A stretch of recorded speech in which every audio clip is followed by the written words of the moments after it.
பார்த்திக்கும் விமலாவிற்கும் வீட்டில் அடிக்கடி சண்டை நடக்கும். காரணம், விமலா அலுவலகத்தில் அதிகமான பெண்கள் இல்லை. எனவே இவள் வேலை தொடர்பாக பல ஆண்களுடன் பேச வேண்டிய சூழ்நிலையில் இருக்கிறாள். இது அவள் கணவனுக்கு அடிக்கடி சந்தேகத்தை எழுப்புகிறதாக இருந்தது. சந்தேகம் குடும்பத்தை ஒன்றுமில்லாமல் சிதைக்கும். கணவன் மனைவியையோ மனைவி கணவனையோ எக்காரணத்தைக் கொண்டும் சந்தேகிக்கக்கூடாது. கணவனை முற்றிலுமாய் நம்பித்தான் மனைவி வந்திருக்கிறாள். அவளை எப்பொழுதும் பயத்திலேயே வாழும்படி செய்யக்கூடாது. மனைவியும் அப்படியே. அதே நேரத்தில் மனைவி பிற ஆண்களுடன் பேசும்போது சற்று டிஸ்டன்ஸ் கீப் அப் பண்ணுவது, அதாவது விலகி இருப்பது நல்லது. அப்படியே ஆண்களும் பிற பெண்களுடன் பேசும்போது சற்று தூரத்திலிருந்து பேசுவது நல்லது. தொட்டு பேசுதல், அடித்து விளையாடுதல் தவிர்க்கப்பட வேண்டும். தனியாக பிற பெண்களுடன் போனில் நீண்ட நேரம் தேவையில்லாமல் உரையாடுவதும் நல்லதல்ல.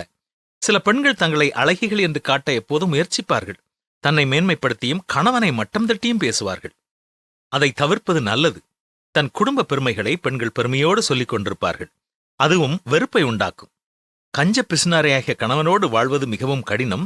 100 ரூபாய் கொடுத்தேனே, 85 ரூபாய் தானே செலவாகி இருக்கிறது, மிச்சம் 15 ரூபாய் என்று கணக்கு கேட்காதீர்கள். அதை அவள் வைத்துக் கொள்ளட்டும். வீணாக்க மாட்டாள். சேர்த்து வைத்து அவசரத்திற்கு உதவுவாள். குடிகார கணவன் குடும்பத்தையே சின்னாபின்னமாக்கி விடுவான். ஜெபத்தோடும் மருத்துவ உதவியோடும் அதை நிறுத்த பிரயாசம் எடுக்க வேண்டும். தேவ கிருபையோடு கடன் வாங்காமல் வாழ்வது சிறந்தது. எல்லாவற்றிற்கும் மேலாக ஒவ்வொரு சிறிய அல்லது பெரிய முடிவெடுக்கும் போது தேவ ஒத்தாசை நாட வேண்டும். அதற்கு ஒழுங்கான குடும்ப ஜெபம் அவசியம். எல்லாவற்றிற்கும் மேலாக ஒருவரில் ஒருவர் ஊக்கமான அன்புள்ளவர்களாயிருங்கள். அன்பு திரளான பாவங்களை மூடும். சந்தேகம் என்ற பாவத்தையும் மூடும். என்ன, சந்தேகம் இல்லாமல் நாம் வாழ்வோமா?